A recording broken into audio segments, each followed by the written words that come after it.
Y cuando a la Comunidad Valenciana se acerca el tiempo del calor, ¿qué pasa también? Pues que llega de su mano la temporada de horchata. Con Daniel hemos ido a visitar los campos de su familia para conocer de cerca cómo se planta, cómo se recoge y cómo se seca la chufa. La cosecha del año pasado ya está lista para consumir.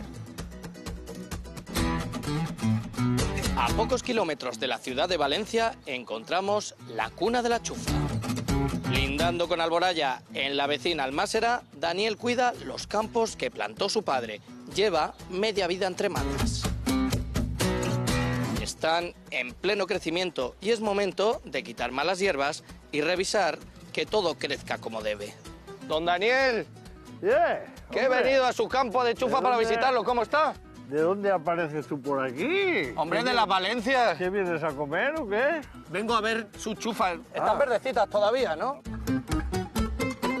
Esto es algo que es un misterio. Que son flores de... Esto es la flor de ella. Unos dicen que es la tierra cansada de repetir chufas, otros dicen que es falta de abono, otros que han pisado, pero yo pienso que esto va en el año. La siembra de la chufa va desde Fallas hasta mayo y se recoge desde mediados de noviembre. Ahora son tallos jóvenes y los tubérculos crecen en torno a las raíces. Mira, pues ya tenemos aquí una chufa, ¿ves? Esta está prontita. A la punta de cada raícita de estas, ¿Sí?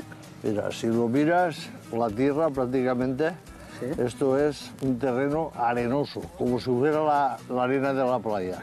Oye, ¿y la chufa sí se puede comer? Claro que se puede comer, ¿por qué no? Estará verde aún A ver. y llena de agua. Con toda la tierra. Pero bueno, de eso no te vas a morir. Oye, tú tienes el secadero por ahí bien cerca, ¿no?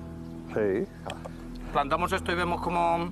¿Y ves cómo las secas o dónde van a parar? Hala, pues vamos a plantarlo ahí para que viva. Vamos directos al secadero. Bueno, pues ahora te voy a enseñar dónde están las chufas que recogimos este invierno, o sea, la campaña pasada. ¿Y quién anda ahí? Te voy a presentar a mi hermano Pepe y a mi hijo. Daniel, hijo, así es. ¿Y usted, el hermano? José Rafael Greses. Trabaja con su hermano Daniel en Greses S desde niño. Es el negocio familiar, media vida cuidando los frutos secos más delicados. Y ahí está, porque antes se movían a mano. ¿A mano? ¿En tu época al principio? En mi época ¿Usted lo tenía que remover? se movían a mano con una paleta tirando de riñón. Esto ha mermado casi el 50%. Entonces ahora ya ha continuado el proceso de secado y se ha quedado ya en condiciones óptimas. Daniel hijo ha mejorado el negocio familiar introduciendo maquinaria. Acaban de tirar la chufa a la tolva y empezamos ahora el proceso de selección. Empezamos quitándole el polvo que trae del campo y el que va soltando la propia chufa cuando se va secando y después pasa a una máquina para quitar la piedra y parte del carbón que nos viene del campo. La más pequeñita también. ¿Y va a parar ahí? Y fíjense que a pesar de los filtros quedan impurezas. Las chufas pasarán ahora por un sistema electrónico que por medio de los colores descartarán las chufas negras y también los desechos. Por último, al control visual de María José no se escapa nada. María José, ¡qué velocidad, hija! Sí, porque así no pasan. Aquí lo que hago es seleccionar las menos buenas de las buenas. También quitamos o quito alguna impureza que pueda salir como piedra, caracol, algún hueso, para que queden perfectamente limpias. Y después de todos estos procesos y los mejores campos, solo puede quedar una chufa excelente. Sacos como estos de 1000 kilos con denominación de origen Chufa de Valencia harán las delicias de los maestros horchateros. Y después de ver este reportaje, si les han quedado ganas, como a mí, de prepararse una horchata, Fernanda Ballesteros nos vas a dar las claves para hacer una, pero casera, ¿no? Hombre, con el bochorno que hace no se me ocurre mejor plan que tomar una horchatita. Fíjate qué pinta. Nosotros vamos a aprender a hacerla de manos de un maestro horchatero, Cristóbal. Vamos a primero con los ingredientes. Muy sencillo, Roberto. Un poquito de chufa, tiene que ser de Valencia para que sea rica, azúcar y agua.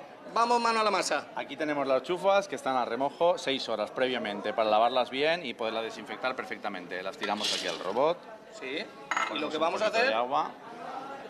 ¿Qué proporción de chufa de agua vamos a utilizar? Pues ponemos 1 a 4, una parte de chufa por 4 de agua. Ahora bien. mismo hemos puesto un litro de agua, tenemos ahí, ahora lo terminaremos de poner y vamos a triturar aquí. ¿Has visto qué sencillo los ingredientes? Esto con la misma batidora se hace. Esto tiene potencia. Esto mucha potencia, ya lo oyes. Tiene un sabor. Oye, tiene que ser chufa de Valencia. Tiene un 30% más de grasas y aceites vegetales mucho mejores. Y además también es un buen sustitutivo de esas leches vegetales. Esto es perfecto. Claro, se puede tomar sin azúcar perfectamente. Mira, Vamos Roberto, a mira qué pasta más añadir buena ha quedado. Un poquito más de agua y así tenemos perfecto. Vale, y ahora lo siguiente es meterlo en el colador. Sí, le vamos Volver a triturarlo un poquito, colarlo. Que quede más homogéneo. Claro. Que estaba un poco espeso. Claro. Y ahora lo pasamos por el colador, ¿vale? Y así sacamos el ¿Has visto líquido qué receta resuelto. más sencilla? Sí. O sea, ya está. Sí, bueno, no. Falta una parte importante. Ah, Ahora, vale, vale. con un colador, con un chino, vamos a quitar todo lo que es la pulpa, que esa parte no se aprovecha. Y después de ahí le vamos a añadir un poquito de azúcar. Claro. ¿Vale? Para el que sea diabético, al que está a dieta, le podemos añadir otro tipo Y sin de nada, Fernando, ¿no edulcorante. puede ser? O no ponerle nada directamente Eso. y lo pueden tomar hasta los diabéticos. Claro. Y el resultado ya lo estás viendo, Más ya sano hemos preparado todavía. una antes. Fíjate qué pinta tiene, Roberto. Una horchata que se puede hacer en casa de categoría.